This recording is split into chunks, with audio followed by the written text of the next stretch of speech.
الحمد لله وكفى وسلام على عباده الذين اصطفى أما بعد أعوذ بالله من الشيطان الرجيم بسم الله الرحمن الرحيم وإذ قال ربك للملائكة إني جاعل في الأرض خليفة قالوا أتجعل فيها من يفسد فيها ويسفك الدماء ونحن نسبح بحمدك ونقدس لك قال إني أعلم ما لا تعلمون صدق اللہ العلی العظیم رب اشرح لی صدری ویسر لی امری واحلل عقدۃ من لسانی یفقہوا قولی۔ اللہ تبارک تعالیٰ کا احسان اور کرم ہوا کہ اللہ تبارک تعالیٰ نے پھر ہمیں ایک بار قرآن پاک کی مجلس میں بیٹھنے کی توفیق عطا فرمائی۔ سورہ بقرہ کی تفسیر چل رہی ہے۔ الحمدللہ ہمارے سامنے 3 رکوع کی تفسیر آ چکی، جس میں 29 آیتیں ہمارے سامنے آئی۔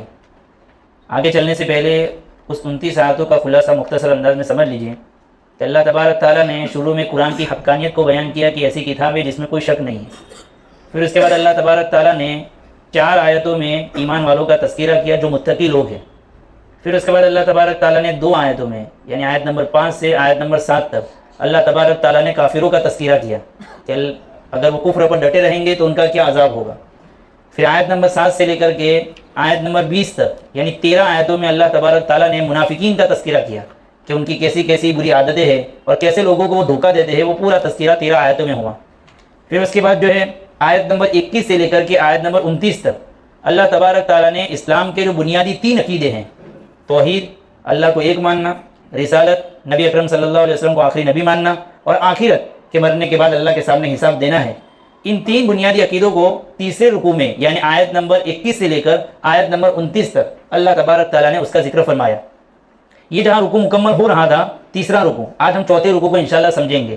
جہاں یہ تیسرا رکوع مکمل ہو رہا تھا اس کی آخری آیت یہ تھی کہ هو الذی جعل لکم ما فی الارض جمیعا، کہ اللہ وہ ہے کہ جس نے تمہارے لیے وہ تمام چیزیں پیدا کی جو زمین میں ہیں، یعنی زمین اور آسمان اللہ تبارک تعالیٰ نے تمہارے لیے پیدا کی۔ تو اللہ تبارک تعالیٰ کی طرف سے ہمیں جو نعمتیں ملی ہیں وہ 2 طریقے کی ہیں۔ ایک وہ نعمتیں ہے جو سوری ہے یعنی دکھائی دیتی ہے، جیسے زمین کے اندر ہمارا کھانا پینا سونا، یعنی بہت ساری نعمتیں جو نظر آ رہی ہیں۔ ہمارا خود جسم ہے، جسم کے اندر بہت ساری نعمتیں ہیں۔ اور بعض نعمتیں وہ ہے کہ جو معنوی ہے، دکھائی نہیں دیتی لیکن ہے وہ نعمت، جیسے عزت کا مل جانا، علم کا مل جانا، یہ سب چیزیں ایسی ہیں جو معنوی نعمتیں ہیں۔ تو اللہ تبارک تعالیٰ اب اس رکوع میں، آگے والے رکوع میں پہلے ہی انسان کو بتا رہے کہ اللہ نے جیسے تجھے ظاہری نعمتیں دی ہیں ایسے معنوی نعمت سے بھی انسان کو نوازا ہے، کہ جتنی بھی اللہ نے مخلوقات بنائی ہیں ان تمام مخلوقات میں اللہ تبارک تعالیٰ نے انسان کو بڑا مقام دیا ہے۔ یہ سمجھانے کے لیے اب آگے کا رکوع اللہ تبارک تعالیٰ نے پیش کیا، وَإِذْ قَالَ رَبُّكَ لِلْمَلَائِكَةِ إِنِّي جَاعِلٌ فِي الْأَرْضِ خَلِيفَةً۔ پہلے ہم اس آیت کا ترجمہ دیکھیں اور اس وقت کو یاد کرو۔ قرآن میں جہاں پر بھی عید کا لفظ آئے، عید، تو اس کا ترجمہ ایسے تو ڈکشنری میں تو جب ملے گا، لیکن یہاں ہم ترجمہ کریں گے کہ اس وقت کو یاد کرو، یعنی اللہ تبارک تعالیٰ اس وقت کوئی اہم بات کہیں گے اور اس واقعے کی طرف اشارہ فرمائیں گے۔ وَإِذْ قَالَ رَبُّكَ لِلْمَلَائِكَةِ إِنِّي جَاعِلٌ فِي الْأَرْضِ خَلِيفَةً، اور اس وقت کو یاد کرو جب آپ کے رب نے کہا فرشتوں کو کہ میں زمین میں ایک خلیفہ بنانے والا ہوں۔ قَالُوا أَتَجْعَلُ فِيهَا مَن يُفْسِدُ فِيهَا وَيَسْفِكُ الدِّمَاءَ، تو فرشتے کہنے لگے کیا آپ زمین میں ایسی مخلوق پیدا کریں گے جو اس میں فساد کرے اور خون بہاوے، ایسی مخلوق پیدا کریں گے؟ وَنَحْنُ نُسَبِّحُ بِحَمْدِكَ وَنُقَدِّسُ لَكَ، ہم آپ کی تسبیح بیان کرتے ہیں بحمد اللہ، حمد کے ساتھ، وَنُقَدِّسُ لَكَ، اور آپ کی پاکی بیان کرنے میں ہم لگے ہوئے ہی ہیں۔ قَالَ إِنِّي أَعْلَمُ مَا لَا تَعْلَمُونَ، اللہ تبارک تعالیٰ نے فرمایا میں وہ باتیں جانتا ہوں جو باتیں تم نہیں جانتے ہو۔ تو اللہ تبارک تعالیٰ نے یہاں سے حضرت آدم علیہ السلام جو ہمارے جد امجد ہے ان کا تذکرہ اللہ تبارک تعالیٰ فرما رہے ہیں کہ بھی اللہ تبارک تعالیٰ نے انسان کو نہیں بنایا تھا، اس سے پہلے اللہ تبارک تعالیٰ نے فرشتوں کو جمع کیا اور فرشتوں کے سامنے اللہ تبارک تعالیٰ نے بات رکھی کہ میں زمین میں ایک خلیفہ بنانے والا ہوں، تو اس بارے میں تمہاری کیا رائے ہے؟ فرشتوں سے اللہ تبارک تعالیٰ پوچھ رہے ہیں، پہلے اس بات کو سمجھ لینا، پھر اس پر جو لوگ اعتراض کرتے ہیں وہ میں بتاؤں گا۔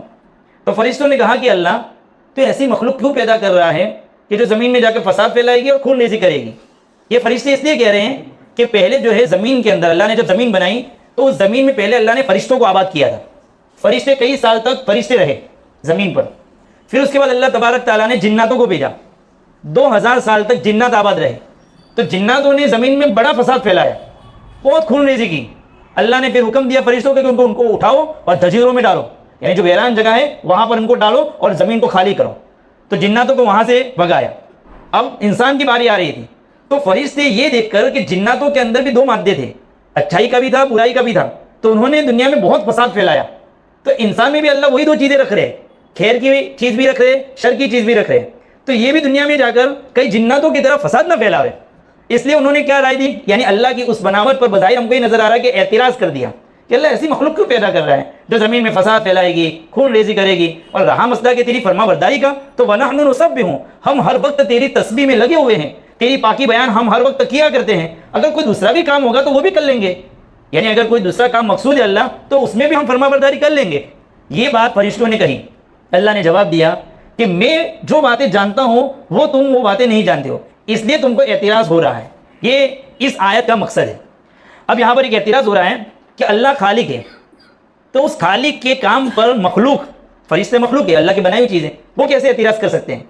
یہ غیر مسلم اس پر سوال اٹھاتے ہیں کہ تمہارا اللہ کیسا ہے کہ اس کی بنائی ہوئی مخلوق خود جو ہے اس پر اعتراض کر رہی ہے.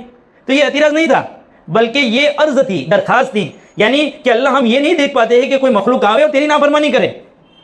ہم یہ چاہتے ہیں, فرشتے یہ کہنا چاہتے ہیں کہ اللہ ہم یہ چاہتے ہیں کہ ہر وقت تیری فرمان برداری ہو, ایسی مخلوق دنیا میں آوے. اس کے لیے انہوں نے ایک درخواست کی ہے, اعتراض نہیں کیا ہے. اب آیت کو سمجھیں گے, پڑھیں گے تو یہ نظر آئے گا. اگر اس تفصیل کو ہم نہیں سمجھیں گے تو آیت میں اعتراض نظر آئے گا. تو وہ درخواست کر رہے ہیں.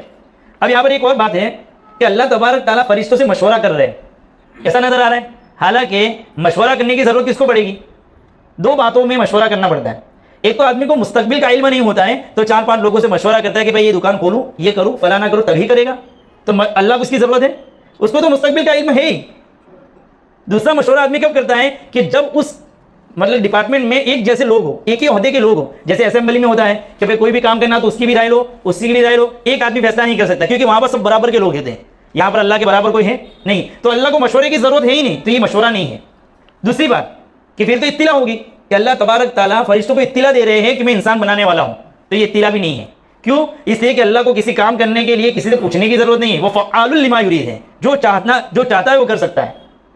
یہاں پر اللہ تبارک تعالیٰ جو فرشتوں سے سوال کر رہے ہیں وہ اس بنیاد پر تاکہ فرشتوں کے دلوں میں انسان کے متعلق جو بات ہے وہ لوگوں کے سامنے آ جائے. اللہ تو جانتا تھا کہ فرشتوں کے دلوں میں یہ بات ہے کہ انسان پیدا ہوگا تو دنیا میں فساد کرے گا, تو یہ بات لوگوں کے سامنے آ جاوے, یعنی ہمارے سامنے آ جاوے. اس کے لیے اللہ تبارک تعالیٰ نے ان کی رائے کو ظاہر کرنے کے لیے یہاں پر سوال کیا ہے. نہیں تو اللہ تو جانتا ہی تھا. تو یہاں پر فرشتوں نے یہ جواب دیا. اللہ تبارک تعالیٰ نے کہا کہ جس چیز کو تم یہ سمجھ رہے ہو کہ یہ چیزیں انسان میں موجود ہے, اس کے لیے پیدا نہیں کرنا چاہیے, لیکن بات یہ ہے کہ یہ چیزیں ہیں اسی لیے پیدا کرنا ہے. ان میں فساد کی بھی صلاحیت ہے, خون ریزی کی بھی صلاحیت ہے, اسی لیے پیدا کرنا ہے. کیوں؟ کیونکہ اللہ کو آسمان سے اپنی شریعت اتارنی تھی. تو شریعت میں سزائیں بھی ہیں, چوری کی سزا ہے, ڈاکو گیری کی سزائیں ہیں, زنا کی سزائیں ہیں. تو سزائیں کب نافذ ہوگی دنیا میں؟ جبکہ ایسے لوگ دنیا میں ہو, تبھی تو اللہ کے احکام نازل ہوں گے, تبھی تو لوگوں کو معلوم ہوگا کہ اللہ کے بنائے ہوئے قانون میں کتنا انصاف ہے. جب ہر قسم کے لوگ ہوں گے تبھی تو اللہ کی شریعت کو لوگ پہچانیں گے. آج لوگوں کو اقرار کرنا پڑتا ہے, جب قرآن کھولتے ہیں اور اس گناہوں کی سزاؤں کو دیکھتے ہیں پہلے اعتراض کرتے ہیں کہ ایسا کیسے ہو سکتا ہے کہ ایک چوری کرے نہ اس کا ہاتھ کاٹ دیا جائے, زنا کرے نہ اس کو رجم کر دیا جائے پتھروں کے ذریعے. پہلے سمجھ میں نہیں آتا تھا, اب سمجھ میں آ رہا ہے کہ اگر ایک کا ہاتھ کٹے گا پوری سوسائٹی میں کوئی چوری نہیں کرے گا, ایک کا رجم ہوگا, رجم کیا اس سزا کے خوف سے کوئی زنا نہیں کرے گا, اتنی سنگین سزا ہے. تو سزاؤں کو, گناہوں کو روکنے کے لیے سزائیں ہیں.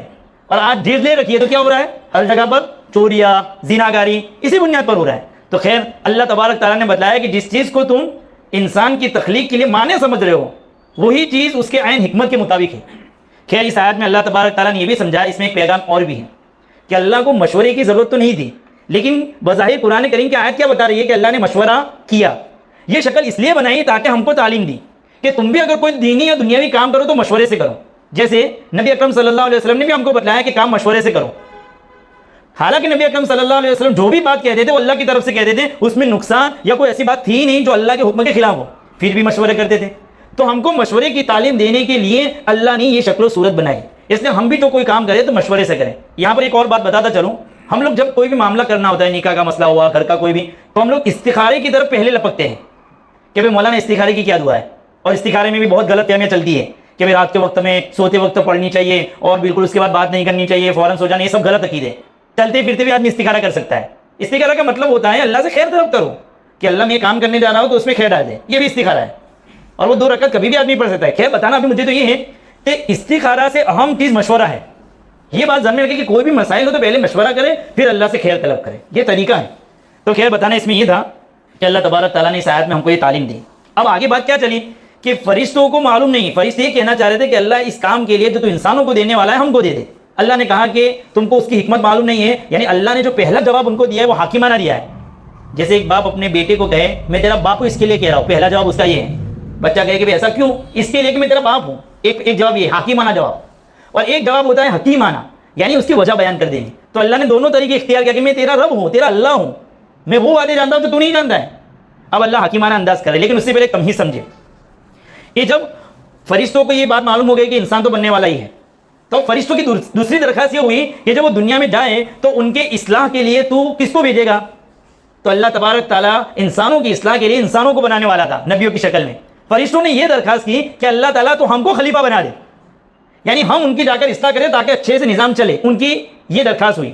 تو اللہ تبارک تعالیٰ نے اس بات کو سمجھانے کے لیے آگے کی کارروائی کی کہ انسانوں کے اندر اللہ تبارک تعالیٰ نے جو علم رکھا ہے ان کی طبیعت میں وہ چیزیں تمہارے پاس موجود نہیں ہے. جیسے فرشتوں کو بھوک نہیں لگتی ہے, پیاس نہیں لگتی ہے, ان کو زہر کا سواد خبر نہیں پڑے گی, ان کو شراب کا سواد خبر نہیں پڑے گی. وہ ایک گھومتا گھومتا اگر ایک آدمی آتا ہوگا اور وہ کہ فرشتہ نہیں معلوم کر سکے گا کہ اس نے شراب پی کے کیا ہی, وہ تو کہے گا میری طبیعت خراب ہے اس لیے گھوم رہا ہوں.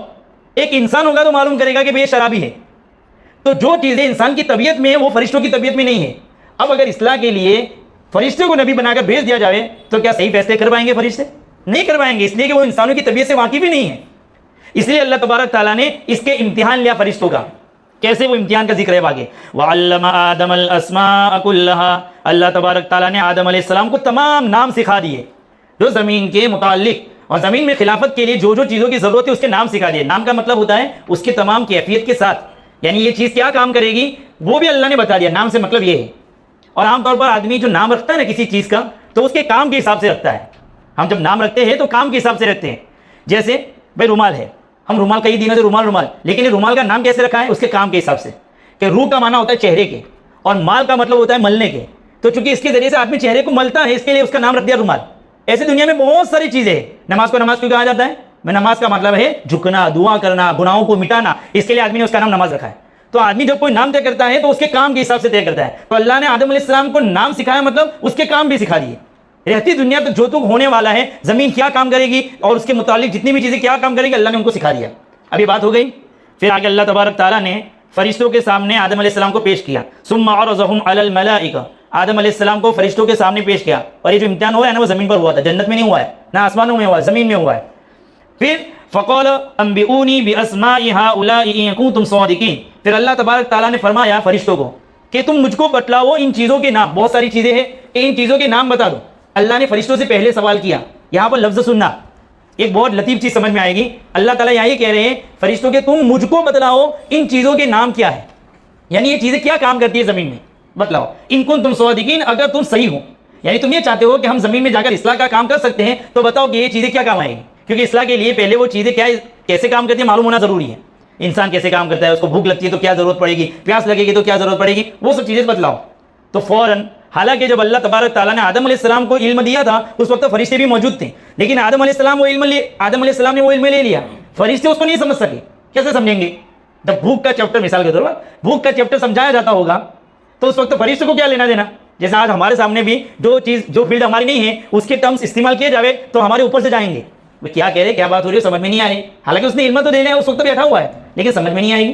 ایسا ہی ہوا. تو فوراً فرشتے, چونکہ وہ تو متواضع مخلوق ہے, قولوا, یہ دعا تو ہم کو بھی یاد ہونا چاہیے. ہم کو اگر 4 لفظ بولتے آ جاوے نا تو اترانا نہیں چاہیے, فرشتوں والی صفت ہونی چاہیے. انہوں نے کہا سبحانک لا علم لنا, یہ اللہ آپ کی ذات پاک ہے.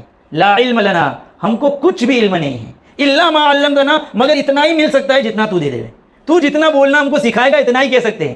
ہر فیلڈ میں آدمی یہ سامنے رکھے کہ مجھے تو ہر چیز بناتے آ جاتی ہے, نہیں, اللہ نے دیا ہے تو کر سکتا ہوں. اگر اللہ نہ دیتا تو میں بھی ایک ڈھول کی طرح گھومتا ہوتا. الا ما علمتنا, تو اللہ تبارک تعالیٰ کے سامنے متواضع بن کر رہے, جیسے فرشتوں نے یہ بات کہی. انک انت العلیم الحکیم, بے شک آپ بڑے جاننے والے, حکمت والے ہیں. اس کے لیے آپ جو فیصلہ فرما رہے ہیں کہ انسان کو پیدا کرنا ہے, آدم کو پیدا کرنا ہے, وہ ٹھیک فیصلہ ہے. ہم نے جو اعتراض کیا تھا کہ زمین میں فساد پھیلائیں گے, وہ ہمارے غلط اعتراضات تھے, یہ فرشتوں نے اللہ کے سامنے اعتراف کر دیا. اب یہ تو بات ہو گئی. اب آدم علیہ السلام کو اللہ تبارک تعالیٰ حکم دے رہے ہیں, قول یا آدم, اللہ نے فرمایا اے آدم,